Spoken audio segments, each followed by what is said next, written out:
Yeah, I don't have a whole lot to open with other than, I'm excited about being back home in Lane Stadium. The team's excited. It's Hall of Fame game, which is awesome. I'm familiar with a couple of these Hokies going in. So it's going to be great to have a bunch of folks back in town. And, we're encouraged by some things we did in Raleigh that we built on this week. And then we certainly had corrections that needed to be made. So before I open it up for questions, status, Dorian Strong is doubtful. Keyshawn King is probable. Malachi Thomas is doubtful. Cam Johnson's out. And then our freshman corner, Devin Alves, is out. That's from an injury standpoint. That's the update. Okay, questions? I know after the two games where you guys had 15 penalties against Old Dominion,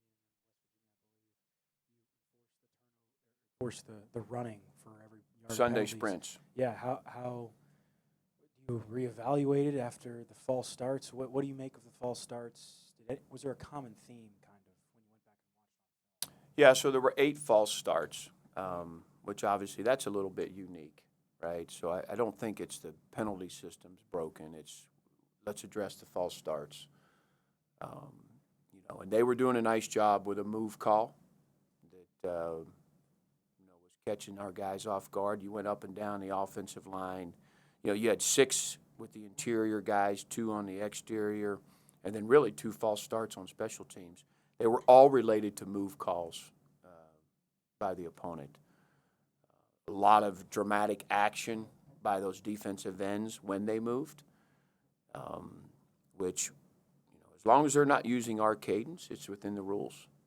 So, it's something we had to look at, what we're doing with our cadence and making sure that we're not making it too difficult for our guys. In the end, they have to sit in there, and the reflex has to hold off. They can't react to sudden movements and noises. I mean, it was intentional. They did a good job. It was intentional to draw guys off sides. Some teams operate that way. You guys had that explosive third quarter. Looking back at it, what did you really like about the way you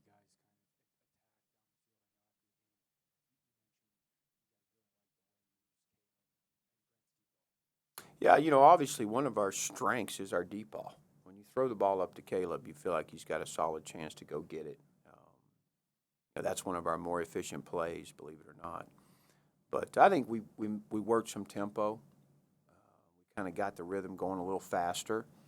Started off with a nice misdirection with Daquan and just got them on their heels a little bit, which is important. And when you do that, I thought Tyler did a good job of kind of seizing the opportunity and getting a little momentum with it. Tucker Holloway return kicks for you guys. Starter on the depth chart. What have you liked about his progress? He's a true freshman, but he Yeah, he looked great. He looked great in person. He looked great on video. His communications were solid. His body position. I thought Tucker, he's a guy that really works at it. And we gave him the opportunity, and he deserves a shot again this week. We've got to do a little bit better defending the Gunners and getting a little more on them, slowing them down to have a chance to generate a return. At the end here with 4 games left in the regular season, does that allow you to experiment with some freshmen, maybe on the offensive line, looking for some other guys possibly that could play there? Yeah, we've been excited about playing a few guys. Xavier Chaplin's been banged up, hasn't been able to practice like we'd like. Hopefully he's back rolling this week and could see some action. We had big plans for Cam Johnson and Devin Alves. A couple of freshmen that we wanted to see get some work, make sure we use their 4 games. I don't think that's going to happen now. But there's a few other guys on the roster. Tucker Holloway's one of those guys who's played in a couple of games, but you could still redshirt him. So, that's a discussion every week on Sundays where these guys are at from game number and what do we want to do moving forward. But we certainly would like to get these true freshmen that can go in and function and it would be beneficial for them. We'd like to get them some experience here. curious your impressions of Georgia Tech. That looks like a little bit more competitive of a team under Brent Key. Is there anything they're doing now that they weren't doing earlier this season that you've seen? You know, they're not making as many mistakes. They were shooting themselves in the foot. They had several kicks blocked. They've kind of settled down. They simplified things. I think they have good athleticism on both sides of the ball. I think the quarterback, if he's healthy, he's certainly tough to defend. He's fast, throws the ball well enough, and he's tough. You know, so I think they've got a good group. They're a little young on the offensive line, a little inexperienced, but on the perimeter, I think they're a good football team. I think they're playing a good brand of defense. I know what Jeff's about defensively and the guys underneath him. I know that defensive staff pretty good coaches. And I think it's reflected in how they're playing right now. So I expect the group to come in and compete. It's important to Brent, to the head coach. It's his alma mater. The place means a lot to him, and I think he's going to get the best out of that group. That's what we're seeing. What did you see when you evaluated Mansour's first career start? Obviously, some good stuff early and maybe some learning moments late. I don't know. Yeah, he's again, I've said this, and I'm not sure everybody knows what I mean, but the game's just not too big for him. You know, he plays confident. He doesn't get panicky. He can bounce back from a mistake or a big play by the other team. But there's some things. He was on their sideline quite a bit. Isolated, and I think there's some things that he learned throughout the game that can help him be better moving forward. But also, he played every snap, and we gotta help him there. And we're going to do some things this week. It's hard. And I go back to just the depth at corner again, just the ability even in week one. When you play 70 snaps. And you're out there on an island, and the way we do things defensively, we're asking a lot of those guys. You've got to be able to spell them at different points throughout a game so that they can be their best when the game's on the line. And I think Mansour, if he's as fresh as he was in the second quarter, does he make another play or two down the stretch? I believe he does. And we've got to build the depth. That's our job. That's not Mansour.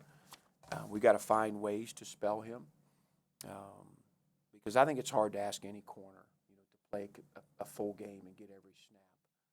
I haven't been around that. We've always been able to sub and spell him at least a series in each half. So we looked at that hard this week and how we can do that. As for him and Armani, they both played every snap. Bryce Duke gave you some juice, I guess, early in the season. Maybe whatever he's been doing lately hasn't been as noticeable, I guess, to us. What does he need to do to get more involved with the rushing attack? And I guess what's his role on special teams right now? Yeah, his role hasn't changed offensively. He's still, he's kind of a third down guy. He's a goal line guy. He's good at protection. Some of the things that Holston does well is what Bryce does well. And then, obviously he's still bringing value on special teams, which is important. And that's valuable experience. The experience, you'd love for it to come on their side of the ball, but the in-game experience, if they're embracing special teams, which I hope they are,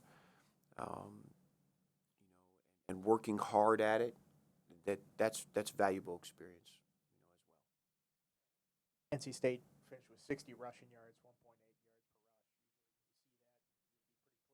Defensive performance. What do you think got away from you guys in the second half in terms of pass defense and how they were able to move you on a game like that? Yeah, we're up 21-3. They hit a big box on DJ Harvey.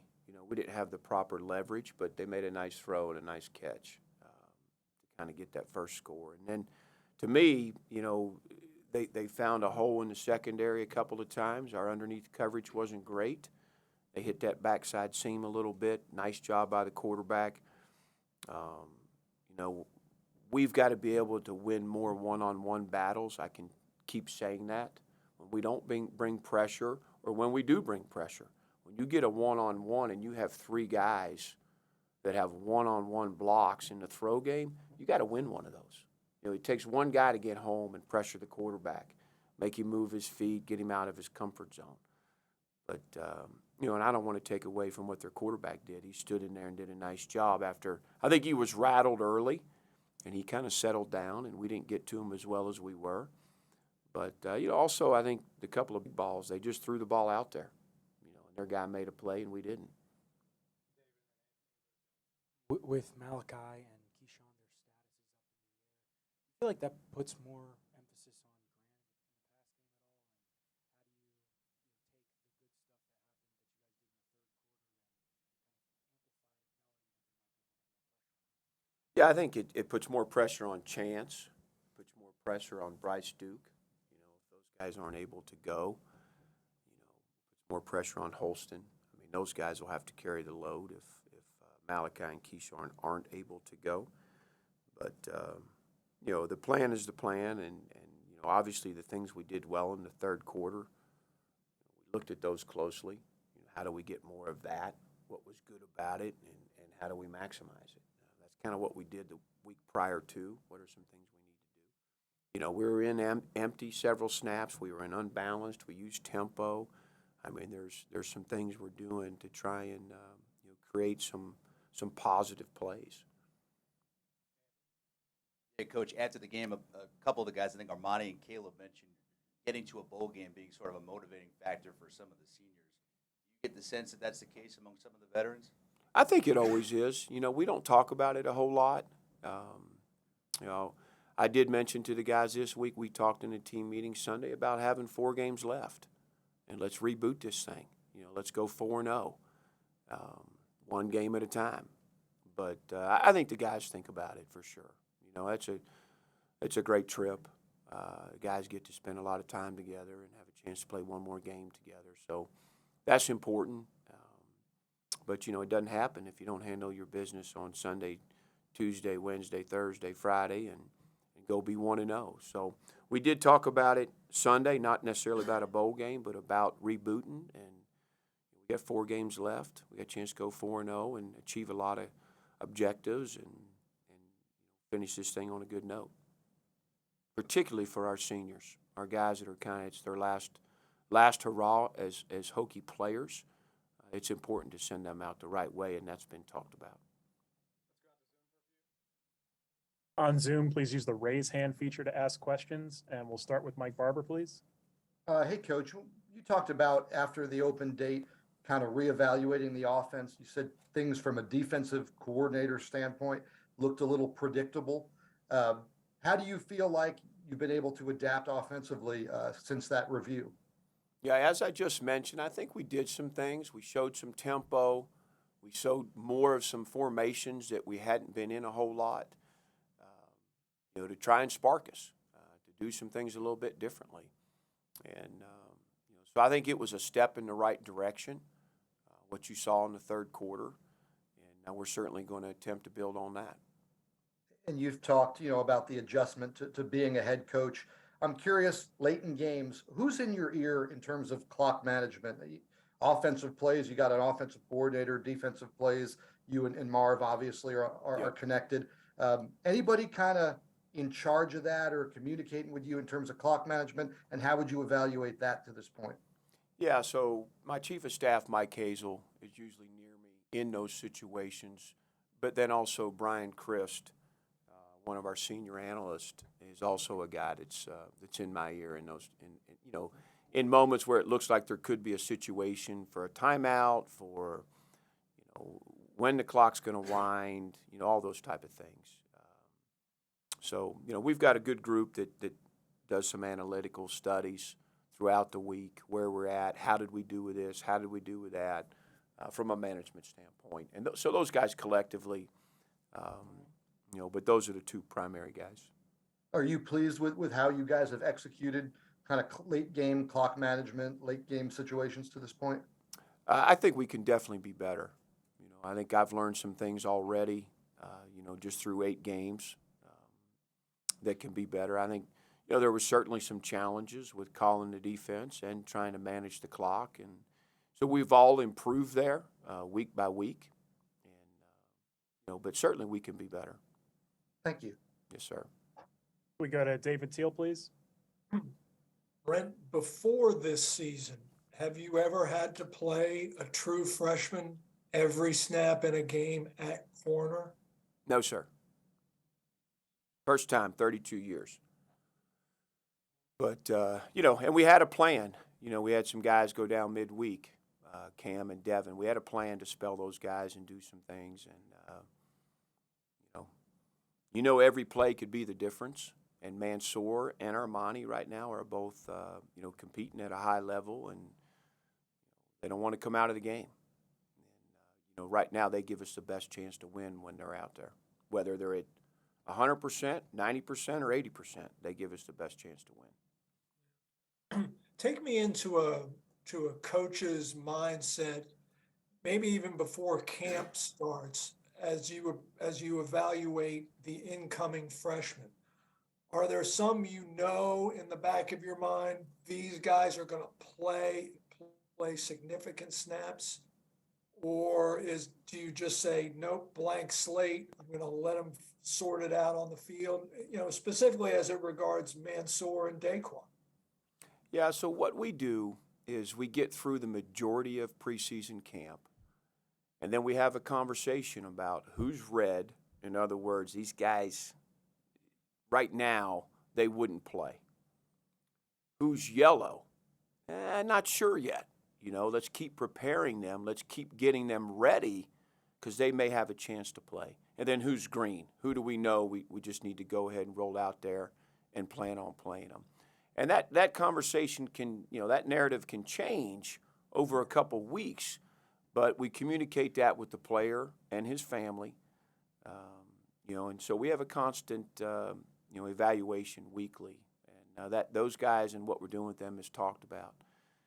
And the other thing I would say, because it's a good question, it's not just about are they talented enough to help you. There's so many things that go into it. Is he socially adjusted? Is he academically adjusted? Is he emotionally adjusted? Is he doing the things necessary to make you feel good about playing him on Saturday? To be able to travel and spend time away from campus and leave class early and miss classes, on a Thursday or on a Friday based on travel. I mean, there's a lot that goes into it. It's not just about talent, whether or not you play a young man as a freshman. You want to play the talented guys, but you're not always able to. How quickly did Wright and Delane go green? Delane was a little later. I'm not sure if I've said this here to you guys, but, he was hurt Yeah. through preseason camp. So it was late in camp that he was able to kind of spark our interest and say, okay, not only is he maybe ready to play at safety, he may give us a good option at corner where we're looking for some depth. So that was a little bit later. Daquan certainly showed flashes and abilities. It was a little bit about learning the position and what's required at the college level to go out and play efficiently. And so those guys, along with Bryce, in a little bit more of a special teams role, Keyshawn Burgos, special teams role. Those guys kind of, just the way they practiced and things like that, told us pretty early that these guys were going to be able to help us this fall. And then real quickly, you had some missteps in the kickoff return and coverage games Thursday night. Specific ways to address them this week? Yeah, obviously the Muffs, the field position game, we lost it again. And in a tight game, it's one of the keys to victory that we talk about every Sunday. And, the muffed kick's obviously a concern that we talked about and addressed with not just with Chance, but with our returners in general. And then we've been pretty good on kickoff coverage, and we let one get out the back door on us. We didn't do what we needed to do at two spots over there. I do think not having Cole Beck on the trip with us hurt us a little bit. His kick coverage has been pretty daggone good all year. And, he was nursing an illness, and so we missed Cole. We have time for one more on Zoom. We'll go to Tim, please. Yeah, Brent, this year so far, Peter Moore has not performed to the level that he had last year and in the year before. Have you seen anything consistent, especially with what you saw on Thursday evening, that is kind of leading to some of those issues? Have you and Stu kind of identified anything that he can improve to get back to where he has been historically? Yeah, we've looked at a couple things. Snap placement, is that getting him all out of rhythm a little bit? And then how much kicking is he doing during the week? What's different than what he's done in years past? Are we kicking him Tuesday, Thursday, Friday? Are we kicking him Sunday, Tuesday, Thursday? Where are we kicking him? How many kicks? The kick count's important always with those guys, but also when are you kicking them? So we had a good meeting with Peter this week, and I know Coach Holt had a follow-up. And, so we looked at a couple of things, the snap placement and when we're kicking him. All right, back to you, Travis. Appreciate you guys.